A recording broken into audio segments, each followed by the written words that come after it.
আনন্দ শোভাযাত্রাটি। এবং আমরা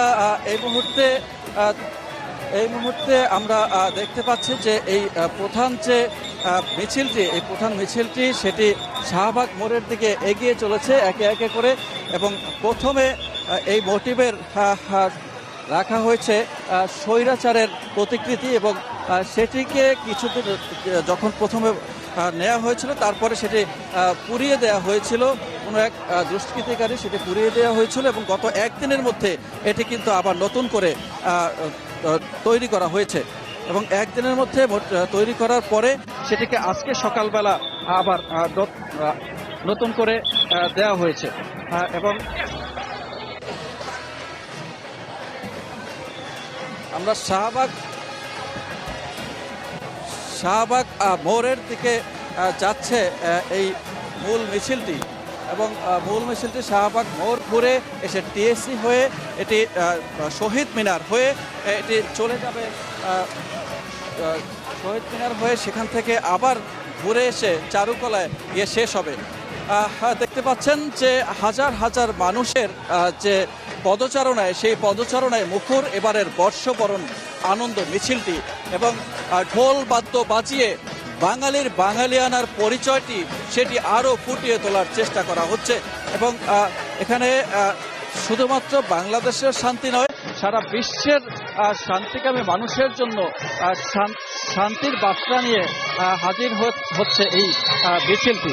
এবং এখন আমরা দেখতে পাচ্ছি যে মূল যে মিছিলটি, সেই মিছিলটি একে একে করে এগিয়ে চলেছে।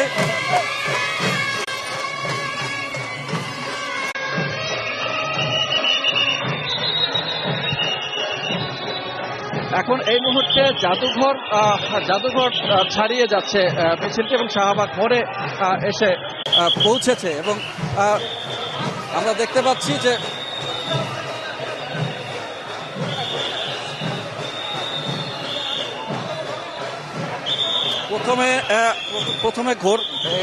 প্রথমে কিন্তু রাজারবাগের মিছিলের একদম শুরুর দিকে রাজারবাগের ঘোড়া, সেই ঘোড়াটি সেগুলো কিন্তু রাখা হয়েছে।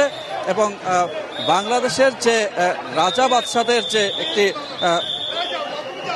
বাদশাদের যে শুরু হয়েছিল সেই আমলটিকেও ফুটিয়ে তোলার জন্য এখানে মিছিলকে শুরুর দিকে সামনের দিকে শোভিত করছে ঘোড়াগুলো। এবং বাংলাদেশের যে ঘোড়াগুলো একসময় সেটিও কিন্তু একটি ইতিহাস ঐতিহ্য কৃষ্টি কালচারের অংশ। এবং সেই মোঘল আমল থেকে যে ইতিহাস ঐতিহ্য সংস্কৃতি আছে সেগুলোকে তুলে ধরার প্রাণপণ প্রচেষ্টা ছিল এই আনন্দ মিছিলটি। এবং এই আনন্দ মিছিল যে শান্তির বার্তা ছড়িয়ে দেওয়ার চেষ্টা করা হয়েছে সেটি সারা বাংলাদেশে ছড়িয়ে যাবে। এবং এখানে যে মোটিভগুলো রাখা হয়েছে সেই মোটিভের মধ্য থেকে সব ধর্ম বর্ণ গোত্রের মানুষগুলো সবাই একসঙ্গে মিলেমিশে সারা বছর থাকবে, এবং সেই চেষ্টাই করা হচ্ছে। এবং যাতে কোনো রকমের বিশৃঙ্খলা না হয়, আজকের একটি দিন নয়, সারা বছরই যেন মানুষজন সে বাঙালিয়ানার পরিচয়ে তারা বেড়ে ওঠে, নতুন প্রজন্ম যেন বাঙালিয়ানার পরিচয় বহন করে, এবং পাশাপাশি তাদের নিজস্ব যে একটি সংস্কৃতি আছে সেটির সাথে পরিচিত হতে পারে। সেই পরিচয়ে পরিচিত করতেই আজকে এই আয়োজন। এবং এই আয়োজনটির সকাল থেকে দেখেছি যে পুরনো প্রজন্ম এবং নতুন প্রজন্ম, সব প্রজন্ম একসাথে এসে তারা তাদেরকে পরিচয় করিয়ে দিচ্ছেন, এবং ছোট ছোট বাচ্চারা এসেছেন যারা পরিচয় করিয়ে দিচ্ছেন যে নতুন একটি বাংলাদেশকে, এবং নতুন একটি বাংলাদেশের মধ্যে বাংলাদেশের যে শেকড়, সেই শেকড়গুলো যাতে ফুটিয়ে তোলা যায়।